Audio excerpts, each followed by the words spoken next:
It's April 1st, 2020, and we are not fooling around because we've got another show with AAHOA Chairwoman, Jagruti Panwala, Cindy Herzog, EVP of Operations with SMASHHOTELs, and, of course, Sean Worker, CEO of T5 Strategies. I'm Glenn Houtsman. We got our co-host, Anthony Melchiorri, here. What's up, Glenn? How are you?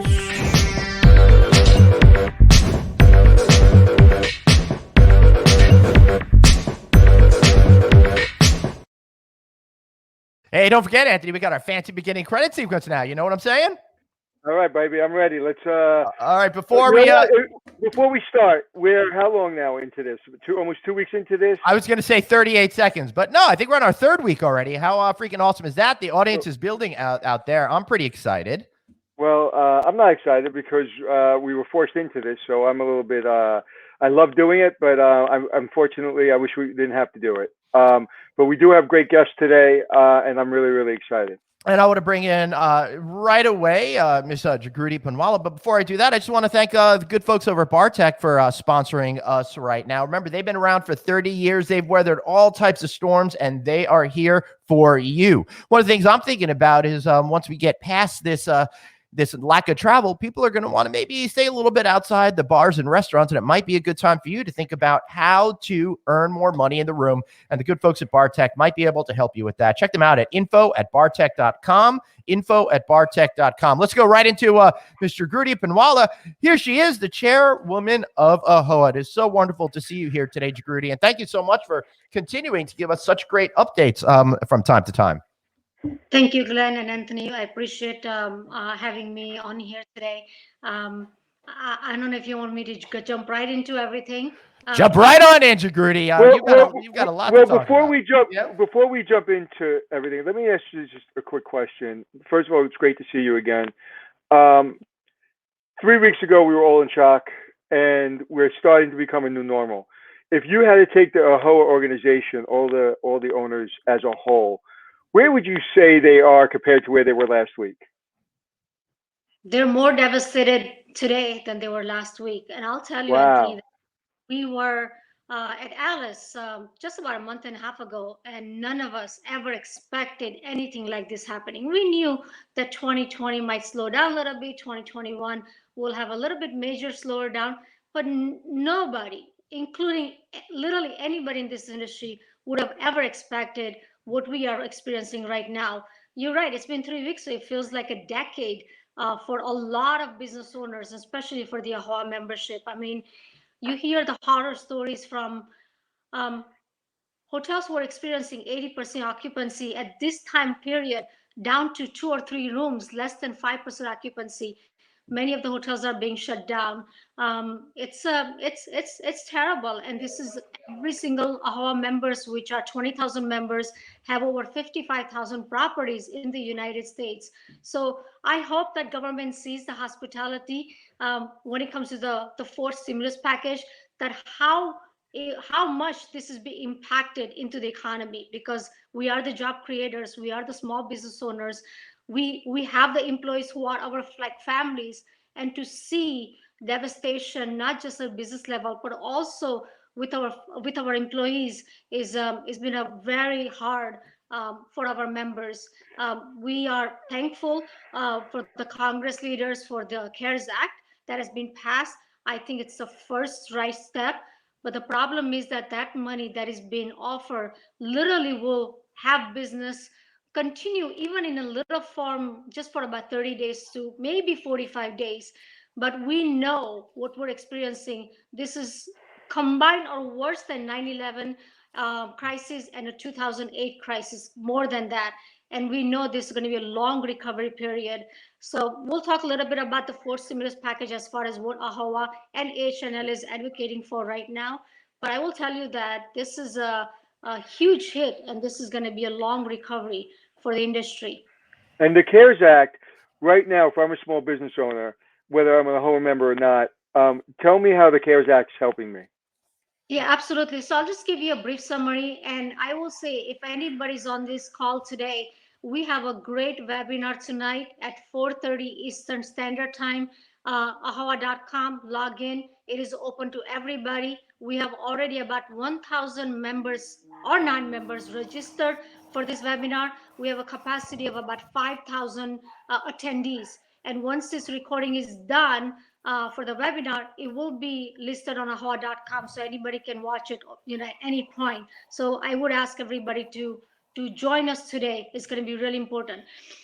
To give you a little summary, basically, what Bill does is takes a look at average monthly payroll and provides 2.5 times in a form of a loan in the beginning, and that covers the employee payrolls, that covers the mortgage interest payments, and utilities. There is a little bit longer list which is already available on a AAHOA.com website. But what this does is allow owners. Oh, that was weird. Go on. Allow owners to at least keep their doors open, even though this is such a short-term relief, but leaves the door open where they can keep their employees, and they're able to pay their mortgage interest payment from that amount. But I'll give you an example. If an owner has a monthly average payroll about $20,000 a month, example, what they would receive is about $50,000 as a loan, as long as they use that money on the criteria that that CARE Act provides, that money becomes a grant a year later. But even with that relief, it is a very, very, very short term. And like I mentioned, with the fourth stimulus package, we're going to have to do a lot more. And hospitality industry is really, really taking a huge hit. Now Jagruti, that money is to pay the employees that are not. And again, I understand it, but I just want to make sure the audience understands. So that if they're getting even if their employees are unemployed or furloughed, that money basically will go directly to getting those employees paid. I just want to make sure that's clear to everyone. Yeah, absolutely. We want employees who have been laid off or were out in employment to come back. That's the main purpose. We want them to come back, and that's exactly what our hotel owners, our members want, is get their employees back. But like I said, that the devastation is so huge that the properties are being shut down because there's no revenue coming in. I mean, you have 2 or 3 guests on an average per day, and some of the owners cannot keep the property open because we have so much fixed costs in order to operating our business. So when you have no revenue, there's just no way. So a lot of our members are closing the properties temporarily. That's the hope, and hopefully with the fourth stimulus package and hopefully making the right decision and looking at hospitality industry in a right segment is going to be the most important thing. I will also would like to talk to you a little bit about for Cmbs Loan, and this is something a major issue for our owners, because a lot of the owners have a Cmbs loan. So what we are currently doing right now is we're seeking regulatory intervention now rather than waiting for legislation. We have written to SEC, Fed, and the Treasury to seek flexibility for the borrowers in the system. And we've made 3 requests currently right now. First, that we're asking the Federal Reserve and the Treasury Department inject liquidity into non-agency CMBS market. Second, we need them to provide support as a guarantor to these securities. And a third, that additional guidance is given to CMBS services along with the removal of regulatory hurdles by SEC. So basically, any of the red tape that are occurring right now, we're asking them to remove all the red tape and allow an access for an owner to get the money as the money is needed now, not 30, 60, or 90 days later. All right, but let's not remove all the red tape, because then my glasses will completely fall apart. So let's just draw a line there. But I appreciate what you're doing, Jagruti. You're out there. You and Cecil and members of the team are working really hard to advocate for the needs of our business. And I do want to say one of the things that is important out there, what Jagruti is saying to us right now also applies to all of you suppliers out there in the vendor community. You can still get in with this understanding with the SBO loans and all of that to help keep your businesses running as well in this difficult time. Jagruti, you want to continue? Yeah, I would like to just talk a little bit about the resources that our association is providing. Obviously, 3 weeks ago when all this started, it was all new to all of us. We were looking for information from every single channel, every resource that we possibly have, every relationship that we have built over 30 years. And I'm proud to say Hmm. that our entire board, our entire community members have really gotten together. This is an industry issue. So this is not a fight with an industry itself, but this is a war against an epidemic that none of us have ever faced. So I'm proud that we've done so much resource for our AAHOA members. Whether you're a member or non-member, you can go to AAHOA.com. We have a COVID-19 Action Center right there, and you're able to look at all the updates. We're hosting so many webinars. We've hosted 20 webinars so Woo. far. We have 12 already scheduled every single day. You are saying 1 to 2 webinars. Yesterday we had a webinar for CMBS. We have a webinar today about CARES Act for members to understand. Friday we have a webinar to show the difference between PPP and EIDL. These are the two big, the loan or the grant program are being given in CARES Act. So we're on top of every single issue that we're all facing right now. When it comes to the education and providing resources to everybody, we're sending daily update email to all of our members, also including a text at the end of the day. So we're asking our members, please check all the updates because these are really important updates that we're being passed on. Okay. The CARES Act, you're going to talk about today is at 4 or 5 o'clock Eastern Standard Time. 4:30 Eastern Time. Right. 4:30. So please, everyone, go to AAHOA.com at 4:30. It will give you great information. And again, if you're a member or you're not a member, and this is kind of when you see AAHOA just absolutely lift everyone up. You could never imagine being the president at this point, but this is why AAHOA exists, to give information, not only in good times, but in the bad times. So whether you're a member or not a member, if you're not going to AAHOA.com and getting the information, this is the quickest, the best, the most thoughtful, and the most insightful information you're going to get out there about our industry. So please go to AAHOA.com at 4:30 today, Eastern Standard Time, and continue to go to their webinars. It's really critical that you get the information so you know how to best use the CARES Act so you can get the money, like you were saying, as quickly as possible. Right. And there's a link directly on my Facebook, my LinkedIn live feed right now from Peter Clerkin with the link that'll take you directly there. If you're on Anthony's feed, just go to AAHOA.com and then you can click a couple of buttons. It'll be plainly obvious to you. Also, remember, this is open to absolutely everybody. So after you get your fill listening to Anthony and me every single day, be sure to check out the resources that AAHOA has. Jagruti, I got to ask you, overall, how are people doing emotionally that you talk to these owners? I'm sensing that we're past that stage of being stressed out in the shock sort of way. And now everybody's kind of working their way to try to find their way out of this situation in a more common, cool, rational way. Are you finding that same type of transition from panic to figuring it out?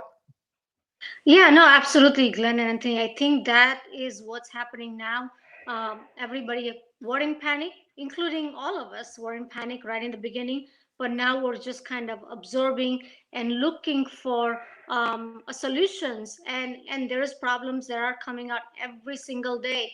But I will tell you, the AAHOA members are resilient. They are helping each other. I've seen so many WhatsApp group now in their own communities, and not just answering questions, but also sharing what they're doing at their own property and helping their local community, local members, other local businesses, because this is really important that we've got to all survive through this together, but we all need to work with each other and help each other. And I'm just proud of AAHOA members because that's exactly what they're doing. We've seen so much food donations coming from local community, local shelters.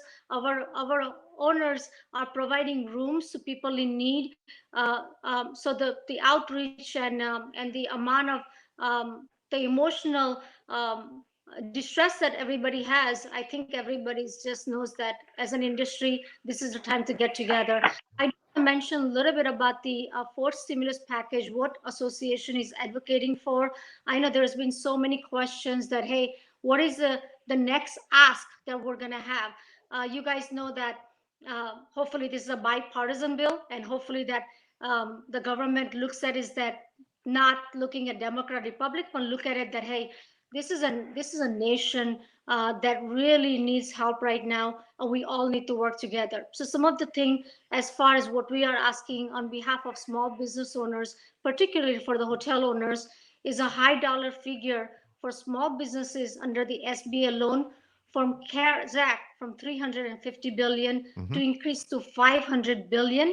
We're asking multiplier, as we just discussed right now, from 2.5 times monthly payroll to 4 times monthly operating expenses, because we believe with that, at least it will help us for another 2 months. We don't know how long this thing is going to be, but we're hoping that by May, middle of June, we're out of this and start hopefully in the recovery period. And the last thing, which has been on everybody's mind, is a streamlining process for SBA loans in general, and no Right. red tape. I know, Right. Glenn, you Yeah, I know. That's only red tape we're allowing right now, Jagruti. You know, once if they bring it up to that number, and you have it for 4 months instead of 2.5 months, and we say we're at June, we're still going to need 3, 4, 5, 6 months to the group business to go into transient business, corporate business. So even if you get the 4 months, the hotel owners are still going to be a little bit upside down. So 4 months, I hope they give it to us, and then I hope there's an extension after that, because to me it seems like there's going to be a 6 months that they're going to have to take care of the small business owner. In my estimation, everything I'm hearing and everything I'm seeing, because again, what we said yesterday is it really comes down to a vaccine and testing. If we can't get testing and vaccine, people are still not going to get on planes. People are still not going to get travel. They can say that people can go out and people can go to restaurants, but if people aren't comfortable getting on a plane and holding conferences, and that's going to come. So it's twofold. One, we need 4 to 6 months of real support, and then we need obviously, I'm not saying anything that everyone doesn't know, is we need a vaccine and we need testing.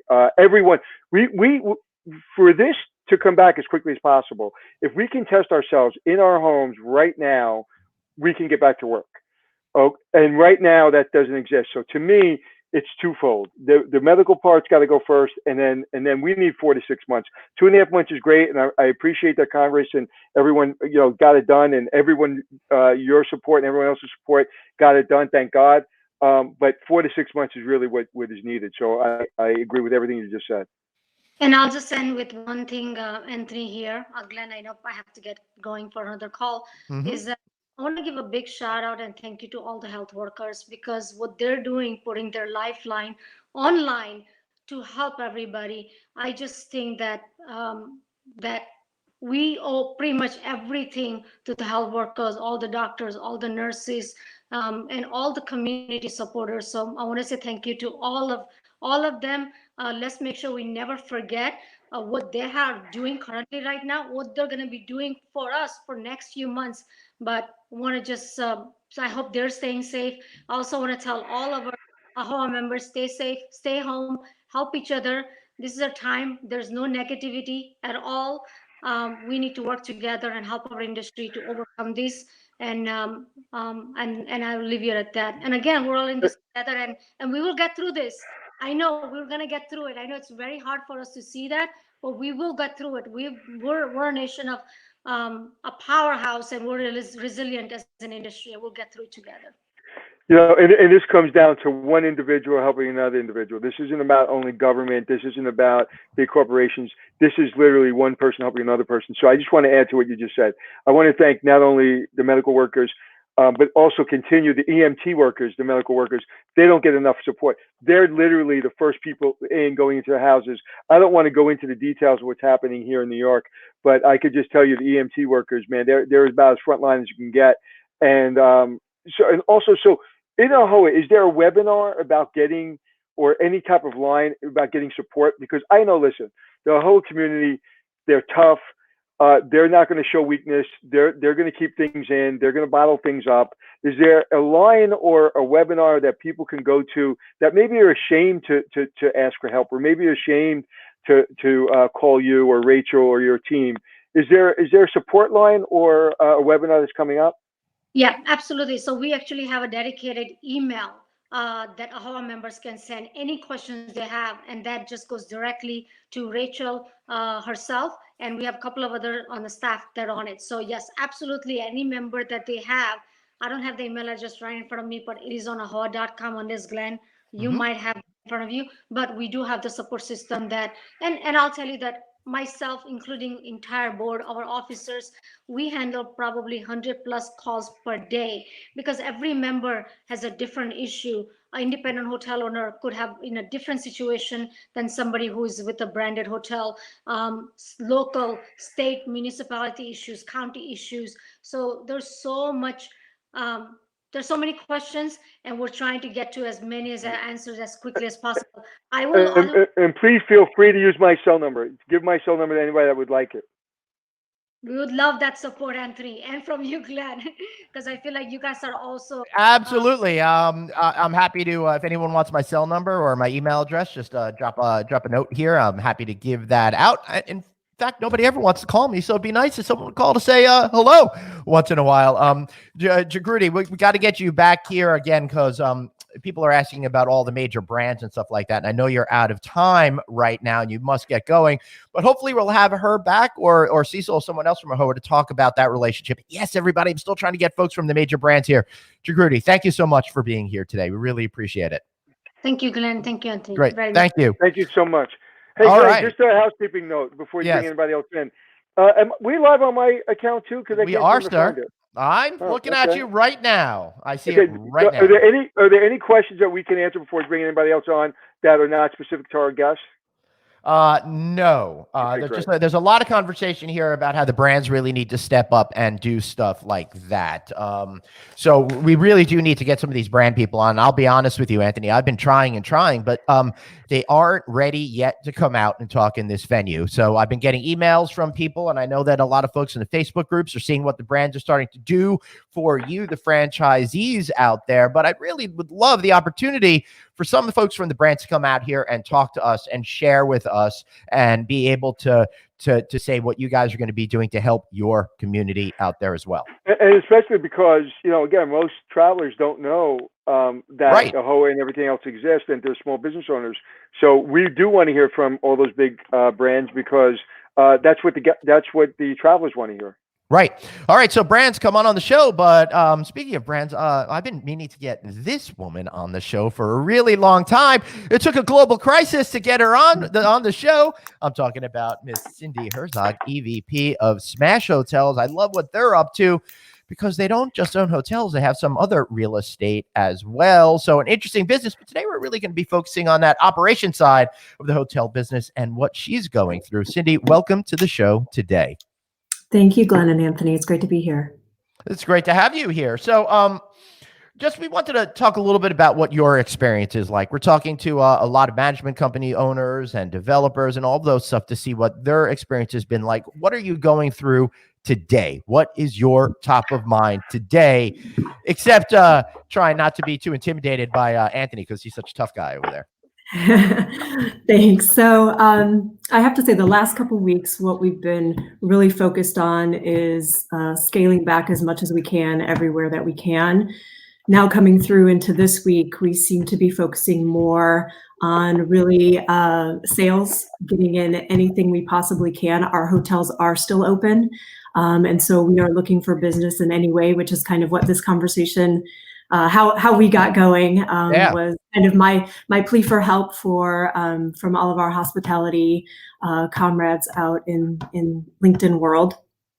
And really just trying to brainstorm in ways that we haven't had to in a really long time.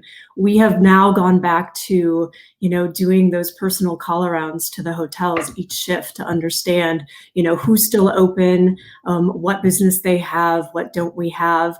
One of the things that was our topic just the other day on a sales call was day use rooms. Like, when was the last time we did day use rooms?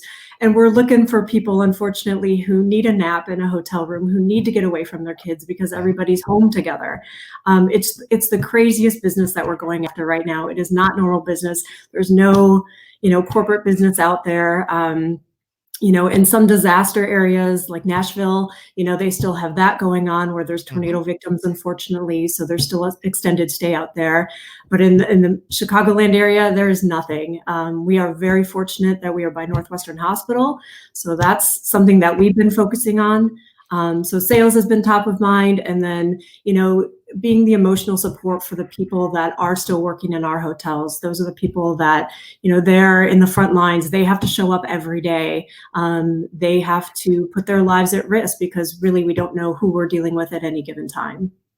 And that's quite the statement. There's two things there I want to kind of talk about. One, we still got to consider sales. We still got to look for business because at the end of the day, people need our hotels. They need our support. It is a respite for a lot of people. And also we have to keep people employed. And number two, think about what we just said. They're not firemen. They're not police officers. They're not EMT. They're not in the military. They're front desk agents. They're housekeepers. And they're saying potentially going to work is going to risk their lives. Think about how insanely deep that is and just terrifying. So again, to everyone that's out there, to the person in the grocery store, to the front desk clerk that hands you the key, it's terrifying that when you said that literally brought chills through my body.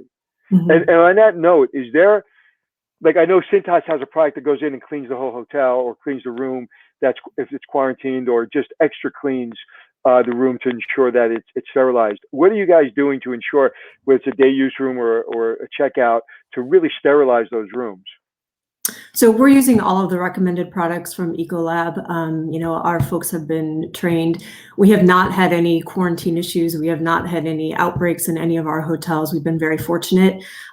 We do have an apartment community that somebody thought perhaps they had been exposed. They were not exposed, but we had a whole protocol where we brought in a company and they sanitized every single public area, every single hallway, anywhere and everywhere that somebody could have touched. There was a program to go through and make sure that everything was completely sanitized. Let me jump in real quick and say, I totally forgot to say, they operate hotels such as the Wit and 444 Social and Hotel EMC Squared. Is that how you say it, or is it a 2? EMC 2. Yeah. All right, EMC 2. All right, I'm not sure if I should have put my full my full science on or not. They also operate restaurants such as the Albert and State and Lake. So you guys are very enmeshed in this. But one of the things that I find interesting is how quickly you seem to have been able to pivot. Definitely a benefit of being a smaller company. What is that process like for you to change absolutely everything in such a short period of time? Well, it's been interesting. My husband's in the hospitality industry as well. And so even just to compare our companies and how we're doing things. But for us, we're developers, owners, and management company all in one. And so when we come to the table with ideas, we make decisions, and then we act on them. In these larger corporate America, we talked about the brands earlier, it's lots and lots and lots of discussions before anything can happen. So we were already implementing things, as things were getting shut down, unfortunately still. It's interesting you said that. Me and Glenn are both entrepreneurs. We both have our podcast. And literally within, I'd say less than 24 hours, maybe 12 hours, we were on and we were live and we were talking to the players. And I think, we need to be a little bit less careful, the corporations right now, and a little bit more transparent. And we said, what are we going to talk about? We have no idea. Who are we going to have? We have no idea. Are we going to give them bad news or good news? We're going to give them news. We're just going to talk. Right. We're just going to give people information. And I think, yes, brands have a big legal department and they have to be very careful what they say. I understand that. But people need to see people. When Ari Sorensen stood up and he gave that speech, it literally sent shockwaves through the industry, and we needed it. We needed to see that he was as scared as we were, because he looked scared, but he also was in control like we were, meaning all of us, and that we were going to get through this. So he looked like we all felt, and he felt the way we all looked. And I think that is really important, that the brands get out there. And I think he did a real great service for Marriott. And so we'll have anyone that wants to talk to us. But I think right now, information is more important than having everything perfect and everything 100% accurate. We want accurate information, but we need transparency. And if somebody makes a mistake, it's okay. But hiding is not the answer. Right. That's why I want you, Brand, to come on here to be open and honest about what's going on. You know, when we were preparing, Cindy, I'm just like, as long as you want to be open and honest about your experience, then that's all we really need to worry about. So back to that experience, what was this whole process like for you, besides horrifically emotionally draining? It is, absolutely. I mean, it's no sleep whatsoever. And this is constantly, you know, you're making decisions that are impacting people's lives. And, you know, at the end of the day, we're going to keep our businesses, we're going to keep them open, we're going to keep them going. And it takes all of us thinking about it all the time to figure that out. I have great people in my organization that are behind the scenes working on, you know, all of the things such as the loan, the CARE Act, all of that, to try and make that happen for us, while, you know, I'm working with the front lines and working specifically with the general managers who are left behind with a very skeleton crew, and making every day possible. And again, you know, finding the business that we can find, and cutting costs everywhere we can, so that, you know, we're operating at zero. We're not operating completely upside down. Of course, you know, in this situation right now we are, but it's going to all the vendors. It's really leaning on all of our relationships that we've built over, you know, the 20 plus years that we've been in business. And, you know, it's seeing the vendors coming together and really understanding the situation and helping us out. That, I think that's been the biggest eye opener for me, is, knowing that I can rely on all the relationships that I've built, and that they've really, really come through. So are vendors holding off 30, 60, 90 days? Are they saying pay us 50% now? Are they saying we're going to forgo the last 60 days worth of invoices before this happened? What are they doing? And tell me the person or the vendor, and not specific by name. Is there a vendor that really did something that shocked you? I think they've all been amazing, honestly. So we've had vendors that have said, listen, you know, we understand the situation, we're in it together. We'll give you a discount. So we've seen, you know, 30% off of, you know, our monthly invoices for the next couple of months. And I think the issue with the vendors is that, you know, nobody has a deadline of, you know, we don't know when the worst is. We haven't hit rock bottom yet, right? And so we're still trying to figure that out. There's not a date that we're all striving for that things are going to go back to normal. We don't know what that is. And so we continue to work in this open-ended environment of have we hit the worst, and when does that turnaround start? And so the vendors are kind of in there with us. You know, if it's 30 days, they're going to give you, you know, we know April's going to be awful. The governor just closed Illinois again, you know, and put that the Stay in Place Act back in for another 30 days, right after the president did. So it's been more of that. You know, we have our famous Leo and Cleo in Hotel EMC2. Savvy Oak is the company that leases those robots to us, and they were very generous with us, and we still have the robots on site. You know, unfortunately, a lot of our staff has been furloughed, and so we actually had to furlough our robots, and they worked with us. In that, I know it's very sad, but they're still there, they're still present, but they waived the fees for as long as we needed to. You know, we go back to, you know, the entertainment, and we go back to, I'm just kind of going through all the vendors that I've talked to, everybody from our internet. You know, I've worked with our internet company for years in opening the WIT Hotel, and he understands the situation, and because of our partnership, you know, he's willing to waive at least 30 days. So Anthony, to answer your question, it's kind of a blend of, we've been able to completely suspend service on some things. We've gotten discounts on some things. And then there's been a couple of companies that, you know, have suspended you, but added it to the end of the contract. So we'll see it at the end of the contract. And I do want to throw in there that I want everyone to join us tomorrow at 12 o'clock Eastern time, which is what we're doing every day, because tomorrow we're going to be featuring the vendor community that's out there. And we're trying, as we get more into this, we're trying to do these theme shows every day. And tomorrow's going to be vendors, and we're going to have folks from Samsung, Magic Chef, and Cirque, all through Almo Hospitality. They've been good clients of mine. They're really great people. So we wanted to give them a chance to come on and talk and also discuss what they're doing for folks like you out there, your hoteliers, and et cetera, et cetera. Now, Cindy, I got a question for you from our audience. You're talking about getting business, right? How do you balance that need to get that business with being sensitive to clients that are also going through this horrific crisis? Well, it's been interesting. So the business that we're going after obviously is it is your first responders, to be honest. It's really searching for that business because, again, nobody else is traveling. There's nobody out there that's traveling. I can tell you I have a suburban hotel.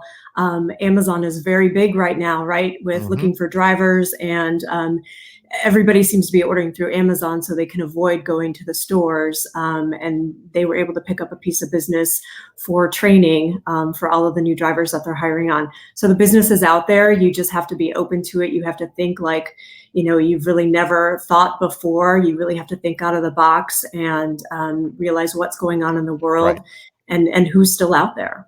And don't do whatever you were doing 30 to 45 days ago when it comes to marketing. It's going to read really poorly. Right. And it's, this is a service under siege, meaning you're bringing in people that don't want to be on the road. They're supporting their family. They have to deliver. They have to drive. They have to work. So they're away from their family as their family's going through everything that we're going through. They're on the road. So this is an opportunity for hotels to really go out. I hate the word think out of the box, but really think out of the box and really service those members, or those guests, I should say, in a way that they've never been serviced before, taking real care about, understanding the fear that they have of handing that key to somebody. They're fearful of taking that key, or whether it be a chocolate bar, or whether it be walking through the lobby. It's like, if we really need to now empathize, but also show that we're being really, really safe. And I remember going into a hotel right before this all happened. It was just about before people, it was in Italy, but it didn't hit us. And I was at a tournament, a volleyball tournament that was just ending when this was all starting. And immediately the hotel had Purell dispensers everywhere. And it had wipes everywhere. And people were being very cautious, and people weren't handing me stuff, and people weren't shaking my hand. And I think that really goes, I'm already away from home. I'm already freaked out. I want to feel safe, but I also want a sense of service. No, very true. I think that's, people in the hospitality industry were genuinely warm and friendly. We want to hug you. We want to touch you. And that's been really, really hard to walk in my hotels and see my staff and, not be able to do that because you read people. I was just at FedEx yesterday dropping something off, and, the woman and I were just having a chat, and her hands were all chafed from all of the Purell that she's been using and, the gloves that she's wearing. And it's really been difficult on everybody for sure. Great. Is there anything else that you want to add, Cindy Herzog? No, I appreciate you guys having me on the show. And, I appreciate being able to reach out to our community in a crisis like this, the way that everybody has come together and support each other. It's not hotel against hotel. It's a community of hoteliers that we're working together to kind of weather the storm and get to the other side. Everybody says, when we get to the other side, we're going to get to the other side. We are hospitality strong, and, our people will come back, and I think the industry will be better than ever. It's going to be a long uphill battle to get the business back and to get, travel going again. It was mentioned earlier about, jumping on an airplane and how quickly that's going to happen. It's going to be a big drive market. We see that coming for sure. Even the people that are coming into the hotel right now, we had, a reservation on a romantic getaway. I don't understand it, but that's what's going on right now in our hotels. Right. Well, thank you so much for being here and being so open and honest with us today. What great dialogue we are having. Cindy, hope to have you back again as we continue. Maybe when you start to make some plans for reopening and getting things, moving again in the right direction, you could come back and share with us what you're doing then. And Cindy, I also want to say thank you for showing leadership. Thank you for showing your employees that will get through this. Right now, this industry needs people like you and needs leaders. So from the bottom of my heart, thank you for showing up every day for your team. Yeah, no, thank you. Thank you to both, Glenn. Great. Thank you so much. Now, before we bring in our next guest, which is Mr. Sean Worker, CEO of T5 Strategies, and somebody I happen to be working on a book with, but I'm trying not to talk about that too much because I don't want to ruin it. Before we get to that, I do want to remind you guys that I really appreciate that Bartech is sponsoring us, helping to pay my bills and, help us out here, keep this show running for you every single day. So please give them a shot, give them a talk, see about how they might be able to help you as we go through this time in need. Find them at info@bartech.com or just bartech.com. So let's bring in our next guest. What do you think about that, Sean? What do you think about that, Anthony? Should we bring in Sean over here? Do we have any questions from our there's a lot of conversation going back and forth between people. Nothing that really is anything that could tap into your expertise in particular. But I've got Mr. Sean Worker here. Sean Worker is an industry CEO. He's helping with the firm T5 right now, but he's really cut his teeth in the hospitality industry. He was most recently CEO of Bridge Street Global. I've known him in that capacity for, Sean, I think it's about 5-6 years I've known you now. Somewhere around about that. That's right, Glenn. And for some reason, Sean has decided to work on a book with me. And we're going to be focusing on adapters and how the travel and hospitality industry is making the world connect. Although we started working this at a very strange time. So we're actually speaking to a lot of folks out there, Sean, that are sharing their stories of how they are processing what we're going through. So talk about adapters out there. We're seeing a lot of people that are having to do massive pivots right now, and you might want to do the palm thing with your Yeah, camera. I noticed that the camera has decided to not resettle. It's interesting, Glenn. Go ahead, Anthony. You're talking about. I really haven't heard about it outside of once or twice, and I don't remember. Maybe it got lost in my email. Being asked to be interviewed for this book in a chapter or anything. So we'll get to you. We're saying how you're doing, Anthony. It looked like you're doing pretty damn good. And just so you know, if you ask me to do a forward or a comment or anything, or even try to sell one damn book, and I'm not being asked for an interview, you can go scratch your butt. All right, I promise you, we will get an interview for you. But I just wanted to focus on the people that I was confident would say yes at first. Well, okay. Well, I'm confident I'll say no if you ask me too late. All right. So Sean, what are you seeing out there? What's going on? I just got off. Question. Yeah, it is. It's a huge question. In short, I should say, Sean, before you answer that, I do want to say that Sean is currently under country house arrest in Spain. He lives in Barcelona currently. So you can give us a little bit of an understanding of what's going on over there in Europe. Yeah, so it's this is the precursor in some respects to the experience that America is about to go through. It's like watching a tsunami going across and hitting the continental shelf. And now some people are surfing on the beach and some people are going to get walloped. And it really is foreshadowing what the events are here in Europe. And Europe is, in summary, in various stages of like a 4-act Shakespearean play. We're going through everything all the way up to tragedy, and hopefully we'll get through to the recovery side and whatever way the story ends or begins, which is probably more important.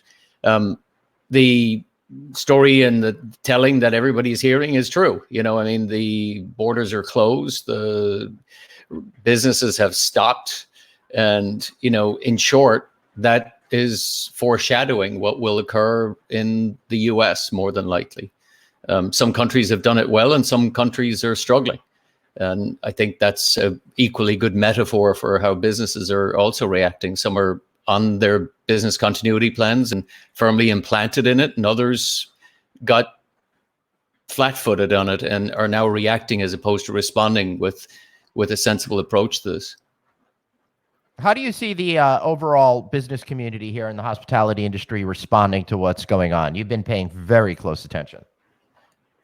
As always, the hospitality community is predictable. We're a lovable lot and have a high degree of empathy, and it's a service basis of a offering. So you naturally ask the question, how can I help you?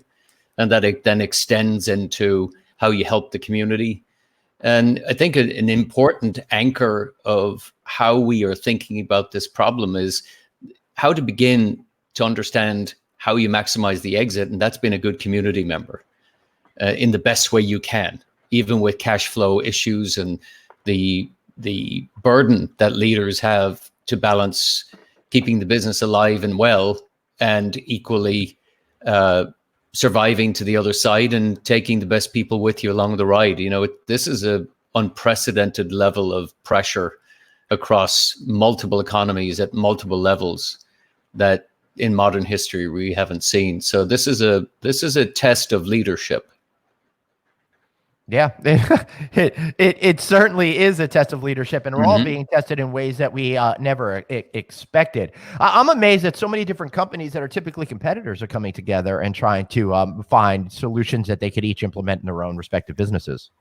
You know, I without sounding a little flippant, misery loves company, and you're sensible when, you know, make a competitor a friend and get through that together, because you need a competitor in order to have a marketplace, and a marketplace needs customers. And if we can all band together and get the right message out at the right time, that's going to bring customers back. And more importantly, that's going to instill confidence. There is a point where confidence and consistency has to come back into the marketplace. And our industry is equally the canary in the coal mine, but more importantly, can instill confidence.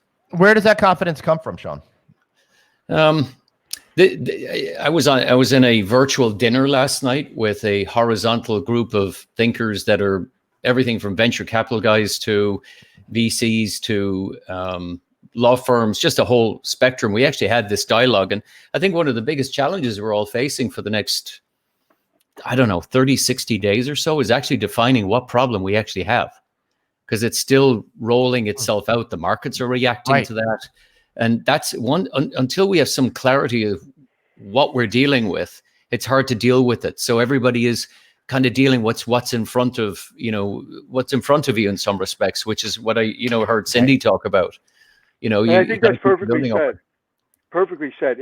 And I think if people look at it that way, I think we'll get through this quicker. I think if we're trying to plan, or again, we can do some planning, but exactly what you said, we don't really know what the problems are. Forget about 60 days, six months, because they're really problems we need to be solving are problems from 6 months from now. And we don't know what those are going to be. So just deal with what's in front of you and deal with it in a thorough way. And I think, put one foot in front of the other, as they say.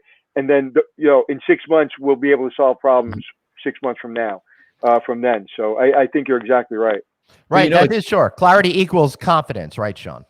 Yeah. And it's in order to define the problem, your problem is so localized. The problem in Italy is very different than if it was in Milan versus Rome.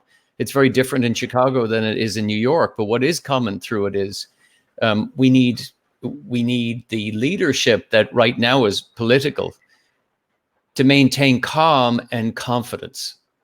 Then the markets will respect that. Then the next phase will, I think the piece that I think is always interesting, as bad as things are, is kind of listening to the pundits on CNBC and the other channels today. It was kind of like a shock to them that, today was the first day of a new quarter and we're back to talking about quarters. Why are we talking about quarters? This is ridiculous. This is a historic problem. And it's not going to be measured by quarters. It's going to be measured by hours and the number of people that are affected by this. Then it's going to go into maybe a couple of days, then a week, and then 2 weeks. 2 weeks from now is going to be dramatically different with the data on what this problem is than it is going to be a quarter from now. We need to get, the old Chinese proverb is you cross a stream or a river one stone at a time, but you will get the other side, and we will get the other side of this. And we need that confidence from all the political leaders that they also need to unite, like the hospitality industry does. Right. And I think that's critical. In a sensible way. That's critical. I mean, again, coming from a military background, coming back from military, I said that's critical, because coming from a military background, I mean, you never saw your leaders sweat. I mean, if they were stressed out, you never knew it. You never knew which side of the political spectrum they were on. You don't know who they support, who they didn't support. I didn't care. All I want is information, even bad information, even tragic information. Yep. Just tell me the truth. And I'm a news guy, so I went from listening to news all the time to the last 6 days that I have a freeze on news outside of the things I really need to know. And I have a friend that sends me news stories, and I got many last night. I was like, done. I'm done. Like, I asked you not to send them to me because I'm not getting information. I'm getting people's opinions. I don't want people's opinions. I want information. And you're right. And, the information we're gathering either directly or indirectly and utilizing Zoom and other platforms as unifiers as opposed to scary pieces of technology has been brilliant. And, moving these communities so that we're connecting in a way that's sharing micro information about different markets and different problems. And, going back to Glenn's original question regarding what we've been learning about talking to all these leaders, I tell you what's been unleashed is the passion of CEOs and presidents about what matters to them. Everything from how they can change their businesses and take this as an opportunity. Some were talking passionately. We won't talk about who they are because they'll be revealed. But they're, talking about human trafficking. They're talking about the importance of community-based interests and charities that they're involved in, everything from getting shoes delivered to, food supplies, but also how do you get the community to gain confidence in their own street corner? And they feel very much like the mayor of a small village. And when you break it down into that way, into, how a jigsaw piece comes together and they own one piece, that's how we come together quickly. And that's the unique unifier of essentially the pub, the restaurant, the corner bar, the great hotel on the corner. And, whatever the brands do, and I agree with you, Glenn, it'd be great to get somebody from the brands on your show. And your show has been a constant in our lives in the last couple of weeks, and fair play to you both, is, getting the leadership of each village to connect is so important to instilling confidence. And going back to restaurants and bars, hotels are a different breed in the sense of there's a lot of debt, there's a lot of equity, there's a lot of money at stake here. Mm-hmm. And I think long-term, 6 months to a year, I think most hotels are going to be okay. And the ones that don't survive were probably in really bad shape right before this all happened. And that's a pretty broad statement, but Mm-hmm. I think it's relatively accurate. With restaurants and bars, I literally see in a couple, if this doesn't get straightened out real quick, you're going to start seeing shingles all over New York City. I'll just specifically talk for New York City.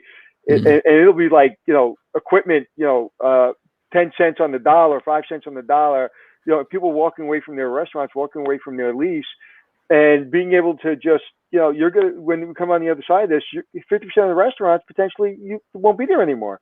So the quicker we get through this, so I'm worried about the bars and the restaurant almost as much or more than I am about the hotels, because I think the hotels, the banks and the creditors and the lenders are going to be there. I think in restaurants are a little bit more difficult. Yeah, I think just, for the sake of broadening the conversation, I mean, our ecosystem of how we all buy, purchase, experience is likely, no one knows, to be so fundamentally shifted for a couple of years that we will not know how we function in a town and how we connect like we used to. Right. The old saying that a good mall in real estate is a dead mall, but that was also a place you met. And so that's getting redefined likely as a result of this. Companies that were zombie companies that were funded, and probably not capable of surviving something like this will have some issues too. But there's also good companies that, are thin margin companies that just can't survive because of the duration of this. And there's, the rebound is unknown. So how do you forecast and how do you get a loan regardless of the SBA loans and how long they take? This is a cash flow issue. So, the shaping of how we think about how we meet and connect is fragile, and how quickly that comes back. And, there's some optimism in there that'll come back quick. I don't know.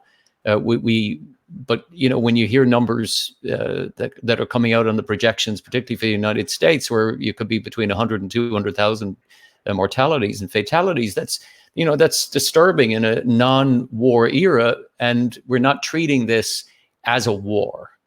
And this is a unifier with how we all do business. The second point you made is about how they survive. And, if you caught a lot of the news today before your broadcast, there's a movement about basically not paying rent. Okay. Mm-hmm. And that's gaining steam. And the ripple of effect of, which hasn't been done before, is a mass negative conversation with landlords. And I don't care whether it's a bar, a major office building, subleases like WeWork or others. This is unprecedented. So now this domino is now starting to fall.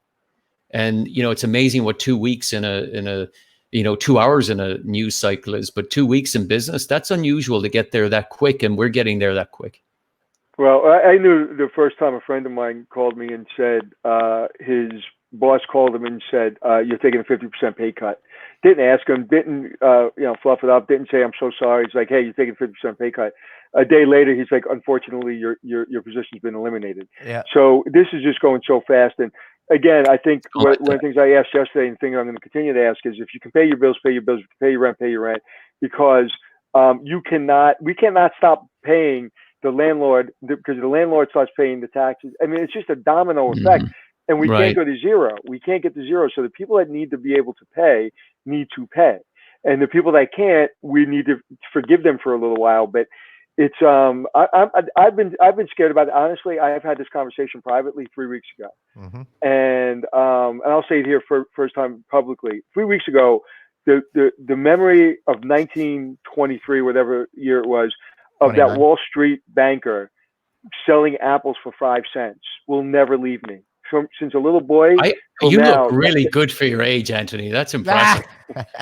That image will never leave me. When you see the Great Depression of 1923, Sure. see the stockbrokers selling apples for 5 cents, 10 cents. I mean, I don't think we're going to get there, but I mean, we can't stop paying all our bills. If you can't afford it, you can't afford it. Okay. And that's obviously, and people have to understand that. But if we have a complete act of everyone saying we're not paying rent, I think the devastation of that we won't recover from for many, many years. Yeah, it's probably just going back to your comment about and your with being in the military. Reminds me of when Eisenhower was asked what is leadership, and he responded in his calm way and said persuasion, conciliation, education, patience. And it's a long, slow, tough job. And, to your point about the cascade effect here, having the conversation with lenders, having the conversation in an authentic, practical way with teammates that you want to come back, your family, your extended family, the people that are in your ecosystem is super important. So you just don't drop this moratorium on their back. We're all linked in a very basic way to do commerce and then to feed our families, to put our kids through school. And my heart goes out to parents with kids they're having in homeschool and everything else. I have 3 kids in college right now. 3 kids in college. I guess you're lucky, so which is great. But, having that respect for how the chain works is the only way that we can pull together to get into a true north, whatever that true north is. Because that quote you talk about, I'm sorry, Glenn, 1 second. I apologize. The quote you talk about is the things that he said, patience, it all comes down to, because if you pull that through, it equals trust. A leader can only lead by trust. So a leader is in a position of leadership. That doesn't mean he's a leader. Okay. I've said many times where if you're in war, okay, and if a leader isn't coming home, it's probably not because of the enemy. Okay. So a leader, all those things that he said, it comes down to trust. If you trust your leader, you'll be willing to take whatever. If I can't feed my family, but I trust that you're going to take care of me in a week or two, I'll figure it out. And that's what it comes down to. And right now, it's all about trust. If I might add, just one other point is about reputation.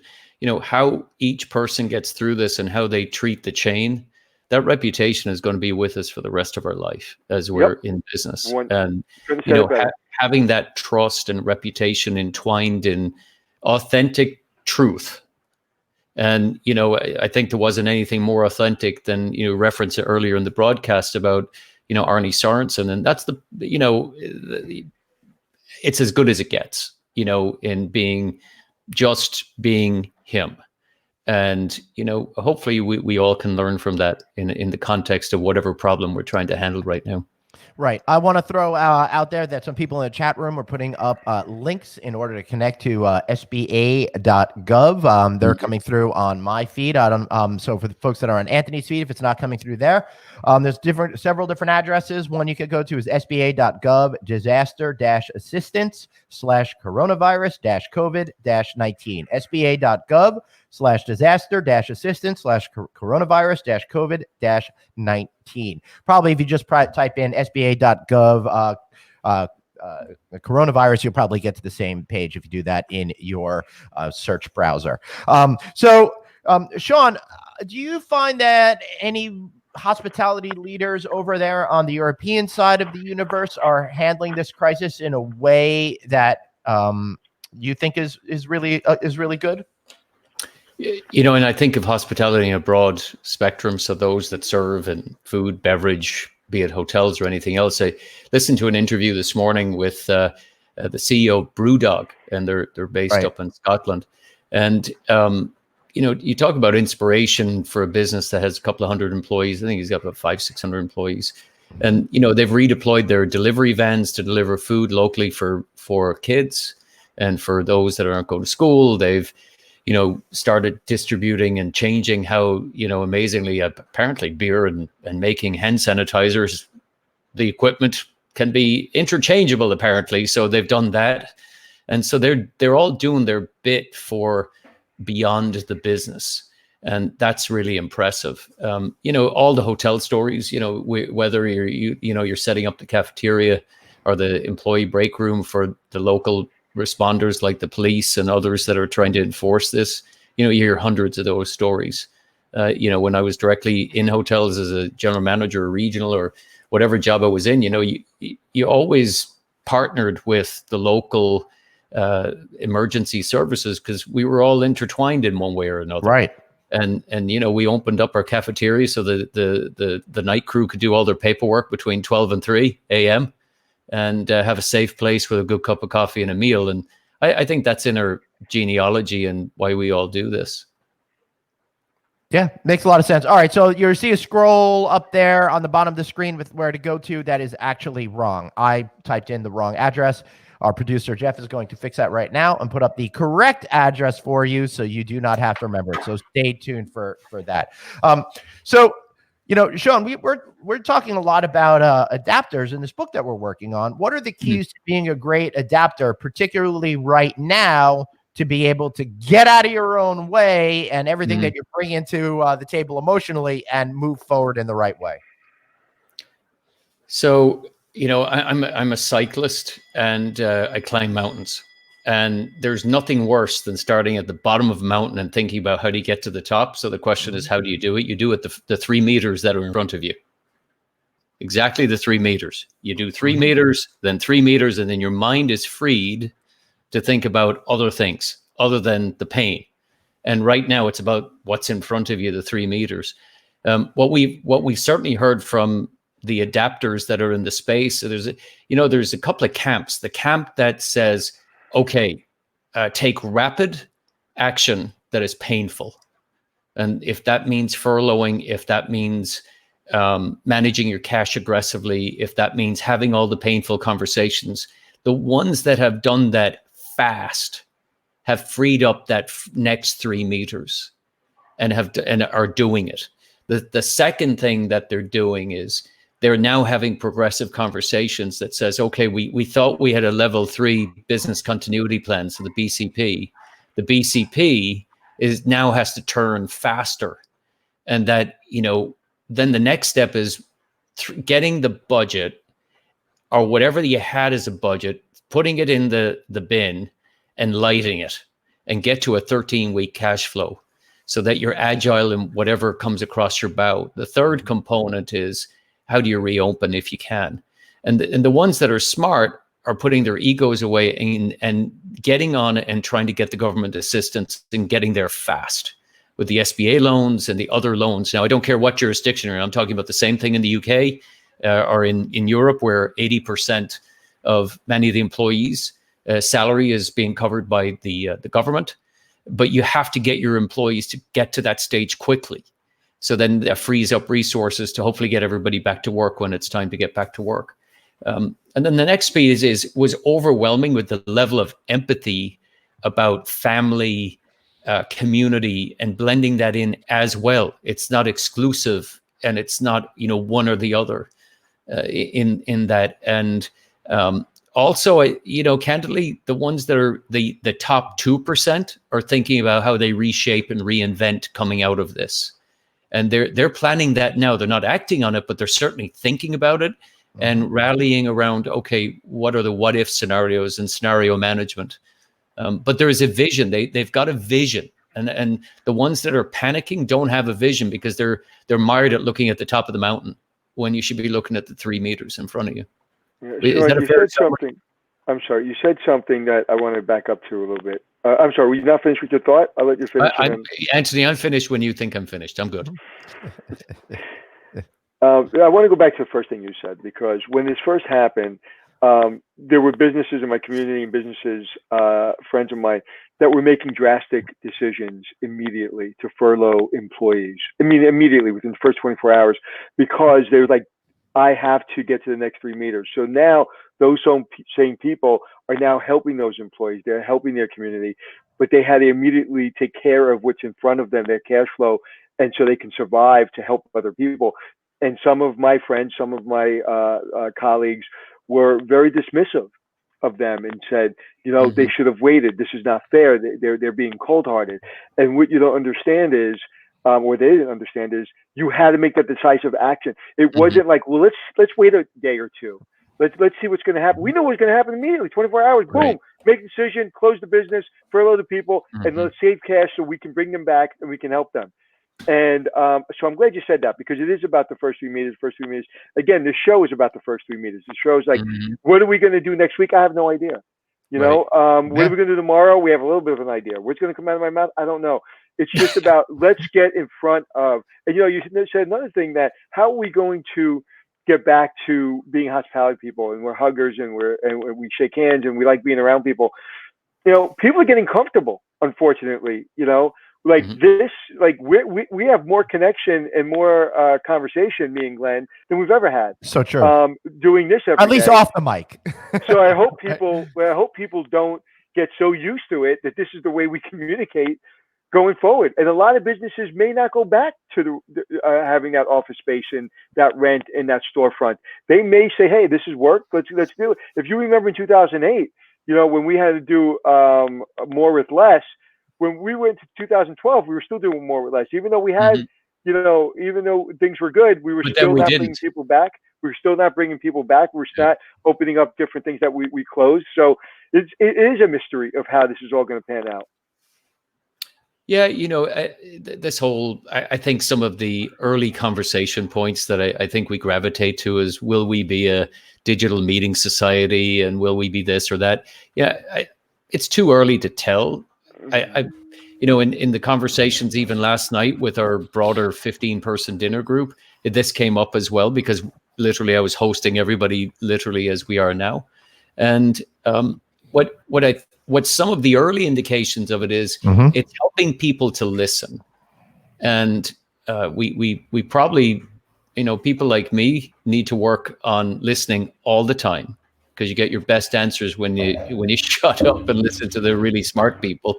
And so what is interesting is, when you're in a Zoom room or you're in one of the digital meeting rooms, you have to pay attention to all the senses, body language, what you're listening to, and listen harder and make sure people aren't standing on each other.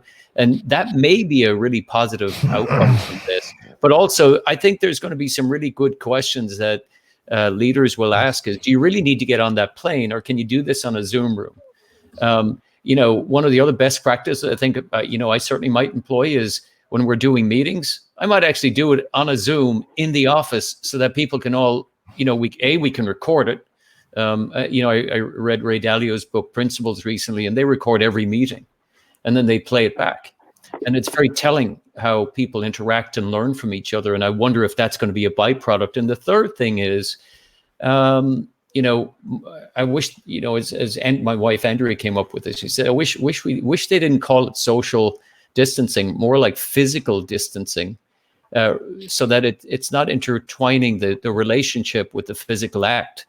And, different countries do cool things, right? So what I think is kind of cool coming out of Italy, they before we were all locked in our houses and apartments, they were foot pumping, it's a fist pumping. So, you know, hey, the Italians do really cool things with fashion. So follow the foot pump and see where that goes. But, you know, maybe we'll get some fun things coming out of a very dark period. Well, I think the humor on the internet has been terrific during this dark period. Oh, And, yeah. that's one of the things that I really appreciate is how people could take such a difficult time and tragedy in a lot of instances and flip it on its head to make us laugh and feel good about ourselves for a little while. Sure. Anthony, you want to say? It's just fascinating. You know, if I look at how I've reacted in 4 or 5 days, I've literally watched nothing, done nothing outside of what's in front of me, my family, what we're doing on the internet, and maybe I'll take a walk or a bike ride, go down to the beach. I'll play online poker for free, and that's all I do. And any news that I need to hear, I hear, obviously. But I went from a guy that watches and sees and reads everything to like apparently my personality is when things like this happen, I just got to go, what's in front of me? What's my 3 meters? What's my 3 meters? Mm-hmm. And it's been very helpful. As a matter of fact, if people try to put information into my orbit that I don't want, I get angry. I'm like, I don't want it. Please stop talking to me. I don't want to hear it. It's like, I need to stay in my 3 meters, because if I'm going to be helpful to Glenn and to our hospitality industry and myself and my family, we've all got to deal with this our separate ways. You know, the way you acted a week ago or a month ago, 2 months ago, it's okay if you're reacting to this differently, you know, and look to that leadership, look to the people around you who are handling it, and ask for advice, you know, and I think that that's really critical. It's, you know, 100% of the people on earth have never dealt with this. So there's no right way to handle it. There isn't. I love the that whole notion, though, just to take it home for a minute about that 3 meters thing. If you let too many things infiltrate your mind, you're not going to be able to solve the problems that are right at hand. You could get weighed down. You could get overwhelmed. It could seem like it's too much to get through because there is so many issues that we all have to deal with. So, you know, have that checklist and just knock off the things that are right in front of you at any given time. So I think that both of you are speaking really, really smartly about how we're getting through this. I know that's how I'm getting through this. I'm not thinking about what's going to be happening in September. I'm thinking about who's going to be our guests on the show in the next few days and just keep that running, because that's the only thing right now that I have control over. One thing I might add, Glenn, though, is, you know, find some time to think about the positive nature of the future. Right. You know, business innovation is going to come from this period on a magnanimous level, as yet to be determined. You know, going through micro events, it's hard to say that 2008 to 2009 was a micro event in comparison to this. Maybe it is, I don't know. And previous ones, is that some of the best innovations, 12 years ago, 13 years ago, the iPhone didn't exist. You know, you look at the platform that we're all using in one form or other with Zoom and others didn't exist. Most of the technologies that are now ubiquitous at keeping the fifth state in some respects, you know, with the FANG stocks, you know, didn't mature until after 08, 09, that now is ensuring that people are getting baby formula coming to their door, including, you know, cat litter and chocolate. Who knows? All in the same box. We're depending on that. Were you with me at the grocery store this morning? Because I just got all of those things. Yeah, well, you know, I hacked his headphones because they're so cool. I was thinking about that, that 10 years, I was thinking about that this morning. 10 years ago, we have a much more difficult time handling this because we couldn't do this. Glenn and I wouldn't be able to broadcast from our homes. Think about it. I mean, you couldn't call you up and you'd be like, "Who the hell are you? Why are you calling me? I don't even know you yet." You couldn't broadcast. You couldn't get anything from Amazon. I mean, think about the old people that are isolated from their families, you know, that are depending on getting their medication and getting their food.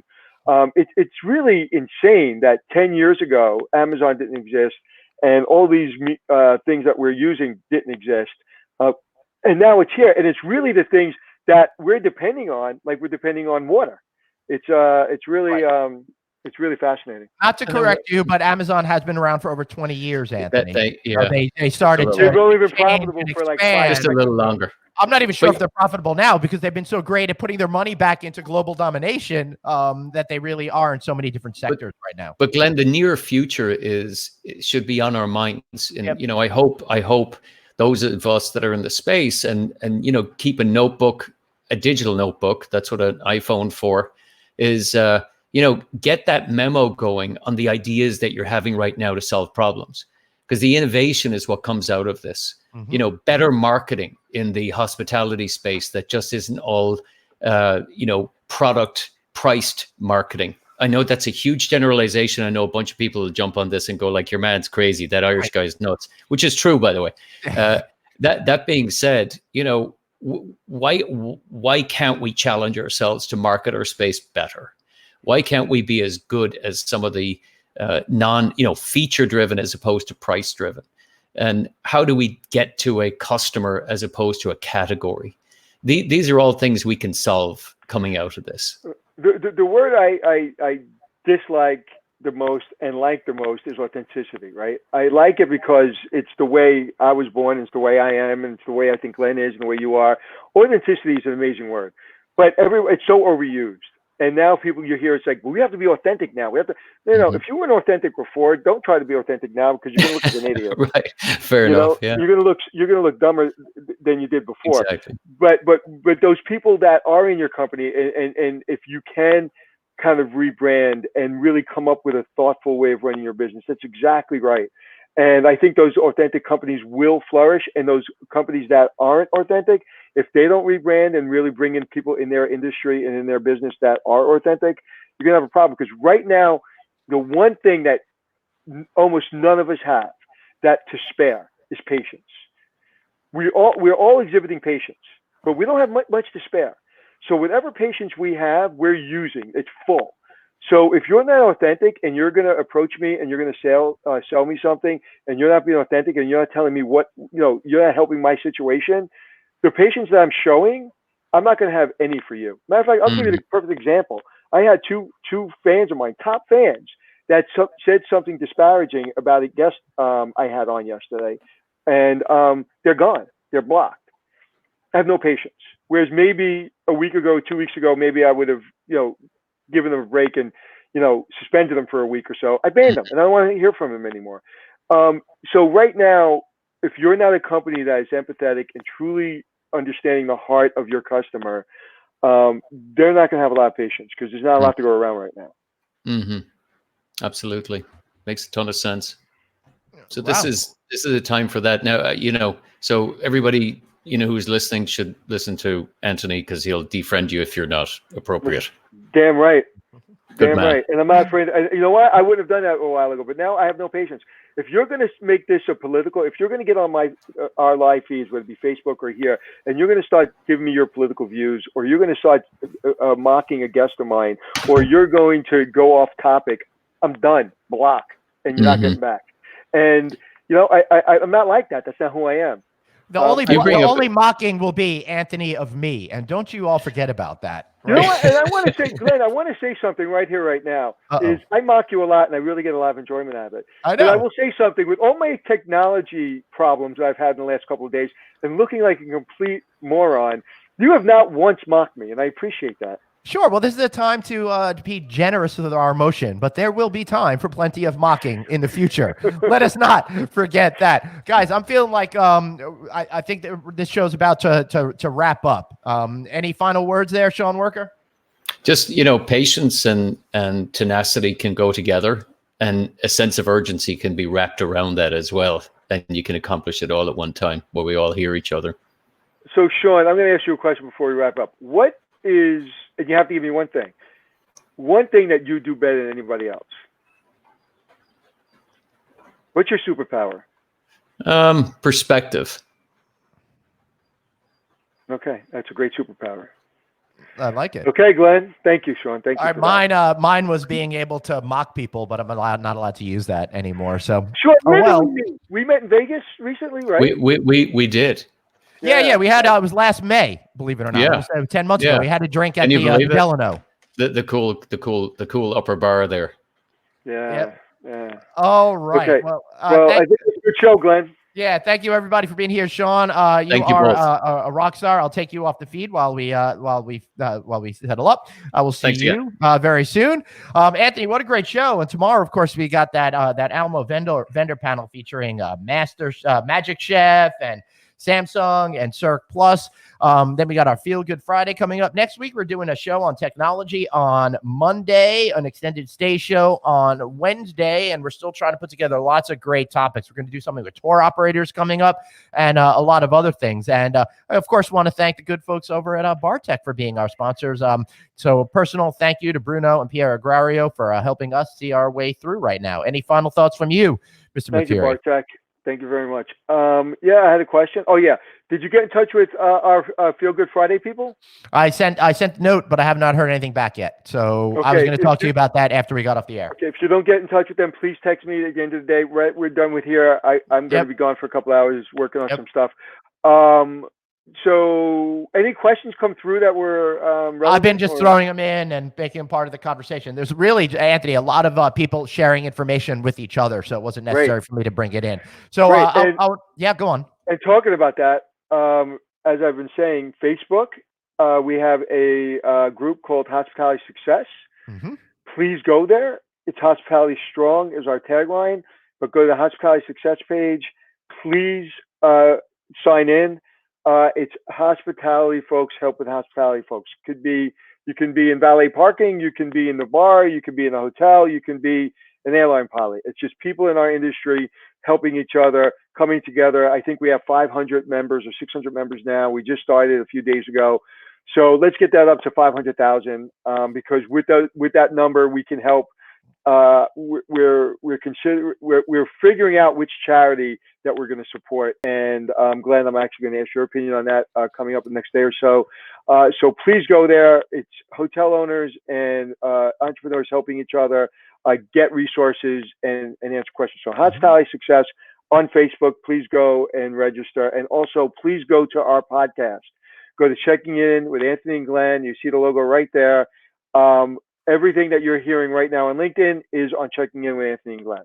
Yes, and also if you want to get our weekly summary of all of the interviews that we were doing, just text the word hotel to 66866. That's hotel to 66866. We get every one of these shows in an easy format, plus lots of other great news and information that's critical to you. All right, guys, thank you so much for being here. So for Anthony and I, we will see you tomorrow at 12 o'clock Eastern Daylight Savings Time, right here on Anthony's channel on LinkedIn, on my channel on LinkedIn, and other places on the internet coming soon. Thanks all. See you tomorrow.